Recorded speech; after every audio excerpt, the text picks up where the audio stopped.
Hello everyone, this is Emma bringing you a workshop called Bubble Mandala Workshop.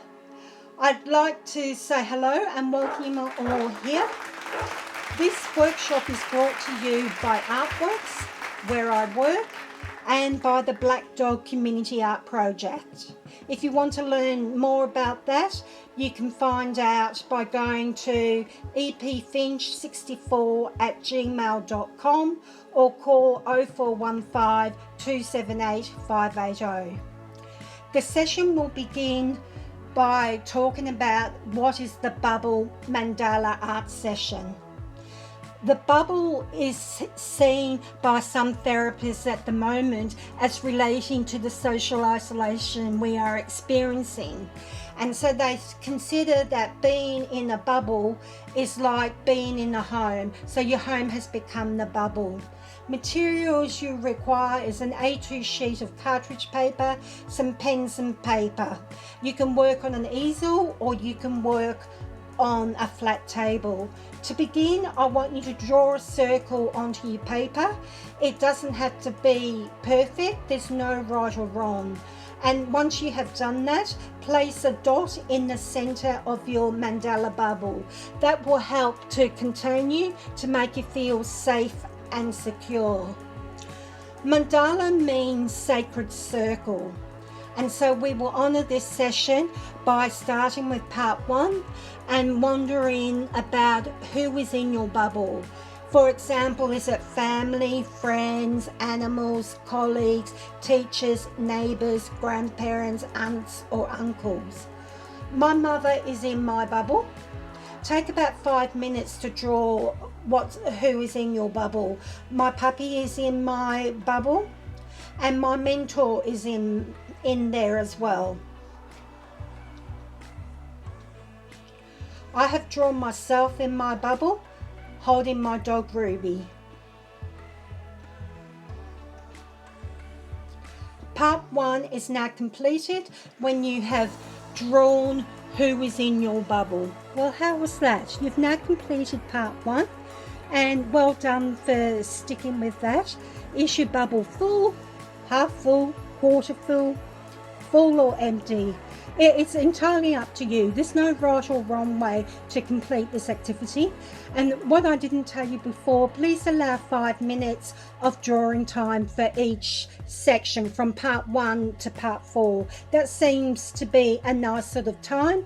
But if you feel like you need to have a little longer, please allow that. Like I said, there's no right or wrong way to do this activity. Take it at your own pace and what feels right and comfortable for you. Thank you. Welcome to part 2. I'd like you to think about who and what supports you. Draw anywhere in your mandala bubble around the images you've already done. Who and what supports you. It could be the computer, the internet, the mobile phone, teachers, the garden, walks. Talking on my home phone to family and work colleagues and communication is a big one for me. The phone seems vital at the time when you're isolated at home. Facebook is another important activity which I do, and learning how to do a Zoom conference has been a really rewarding experience.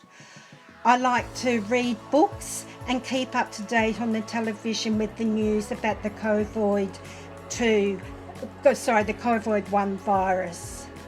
Mobile phones are also a great resource, and it's important to me to think about nature and the outdoor space, that it's safe and that we're looking after our environment, because our environment seems to be recuperating with this infringement of being inside. Do you rely on your family for help to do shopping and groceries and bills and things like that? This is end of part 2. Who and what supports you? What have you drawn in part 2? Congratulations on finishing part 2. How did you feel you went with doing who and what supports you in your mandala?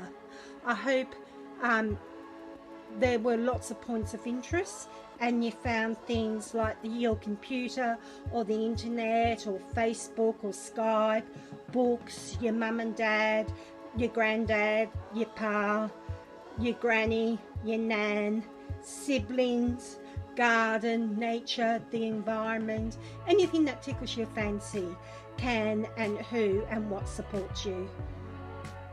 And it could be your pet, many types of different pets. I know they're having a wonderful time at the moment with you all stuck at home. Your pets are probably 100% happy, and that's the nice thing which has come out of this. So now we go on to part 3.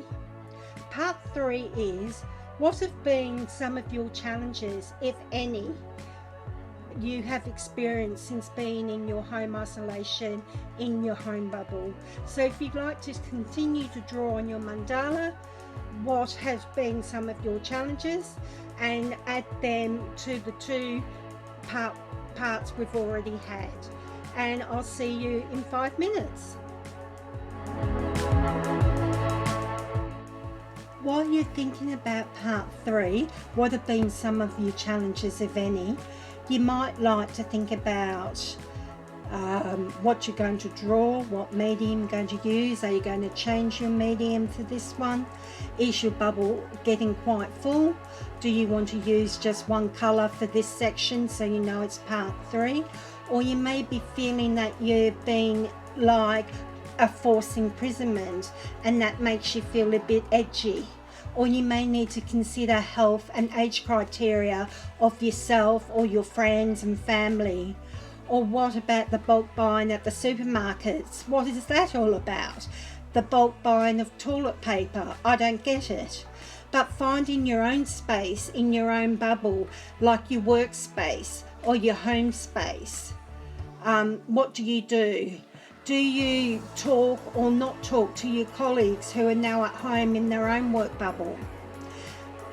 There's a real bonus though to being in lockdown, that it's a chance to learn new skills, whether they're computer skills or art skills or other type of gardening skills. That's all terrific. And who and what supports can you find? What will your clients need? What will your work need? Social distancing at times is difficult. How are you finding that? Are you feeling frozen or stuck? Sometimes you feel you got to be busy, but maybe you've got the freeze or the flight factor in you. Feeling stuck at home is driving you nuts. I don't know, but they're all things to consider. This is the end of part 3. Thank you for travelling this journey with us. Well done in getting up to part 4. How's it been for you?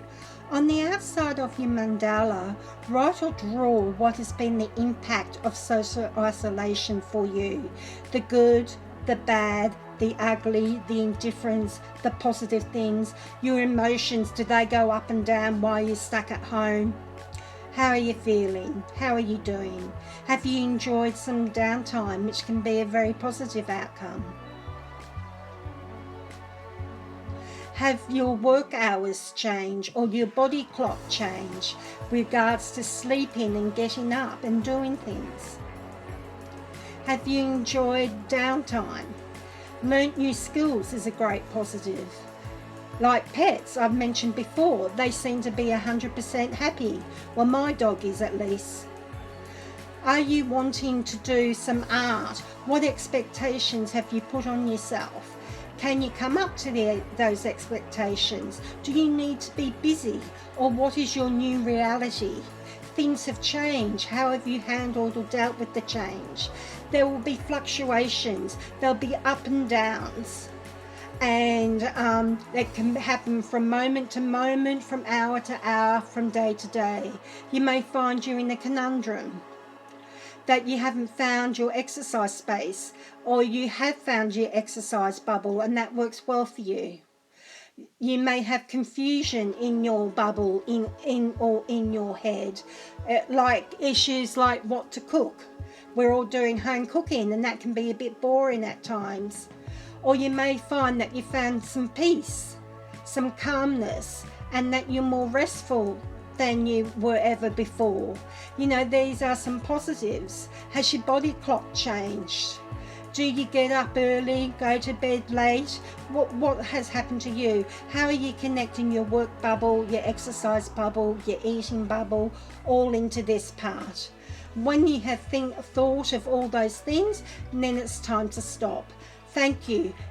You've reached the end of part 4, and thank you so much for participating in this program.